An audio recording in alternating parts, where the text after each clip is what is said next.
Mark stared at his girlfriend, Lena, his heart pounding in his chest. Her eyes, usually warm and inviting, now crackled with an unnerving intensity. "I can do it, Mark," she breathed, her voice barely a whisper. "I can make you young again." It had started as a joke. Mark, staring at his reflection, lamenting the encroaching wrinkles around his eyes. Lena, always the playful one, had spun a fantastical tale of discovering a hidden spring with magical waters. Water that could reverse time's relentless march. Now her face was pale, her expression deadly serious. It wasn't a joke anymore. "Are you sure?" Mark asked, his voice trembling slightly. The desire to recapture his lost youth wrestled with a primal fear of the unknown. Lena nodded, her gaze unwavering. "This is real, Mark. This is power beyond our wildest dreams." Mark hesitated for a moment longer, then took a deep breath. He looked into Lena's eyes, his own filled with a potent mix of fear and exhilaration. "Then do it," he whispered, his voice barely audible. "Make me young again." The transformation was swift, almost brutal. Mark felt a tingling sensation spread through his body, starting from the tips of his toes and surging upwards. It felt like 1,000 tiny needles pricking at his skin, stripping away years with each prick. He gasped, his knees buckling as a wave of dizziness washed over him. He watched in horrified fascination as his hands, his once strong and calloused hands, shrank before his eyes. They became small, chubby, the skin smooth and unblemished. His clothes felt loose, alien, hanging off his rapidly shrinking frame. Fear morphed into a strange sense of liberation. He felt lighter, freer, unburdened by the weight of years. Lena watched him, her eyes wide with a mixture of awe and something else, something that looked almost like hunger. "Don't worry, Mark," she murmured, her voice like velvet. "It's only the beginning." The beach shimmered under the midday sun, the air thick with the scent of salt and sunscreen. Mark, now a giggling toddler, ran towards the crashing waves, his bare feet sinking into the warm sand. The world felt new and exciting, a kaleidoscope of vibrant colors and sounds. He splashed in the shallows, his laughter echoing across the beach, oblivious to the stares of the other beachgoers.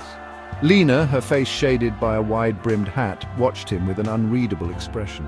She had dressed him in a pair of bright blue swim trunks, but they kept slipping down his narrow hips. He didn't seem to mind, his chubby legs churning as he waded deeper into the water. He was free. Free from responsibility, from the complexities of adult life, from the relentless passage of time. For the first time in decades, Mark felt truly alive. He was a child again, experiencing the world with unfiltered joy and wonder. He didn't care about the future, about the consequences of his transformation.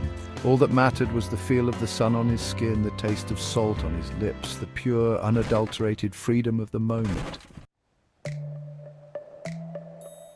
The sun began its slow descent, casting long shadows across the beach. Mark, now a gurgling infant, lay nestled in Lena's arms.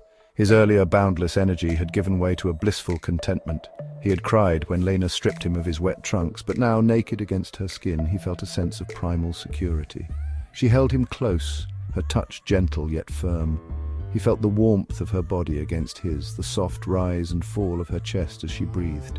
A strange sense of peace washed over him. He felt small, vulnerable, completely dependent on her, and yet there was a strange rightness to it, a feeling of returning to a place he had once belonged. He felt a strange pressure against his lips, a warmth spreading through his tiny body. He instinctively began to suckle, a primal urge driving him. He was vaguely aware of the strange, salty taste, but it didn't matter.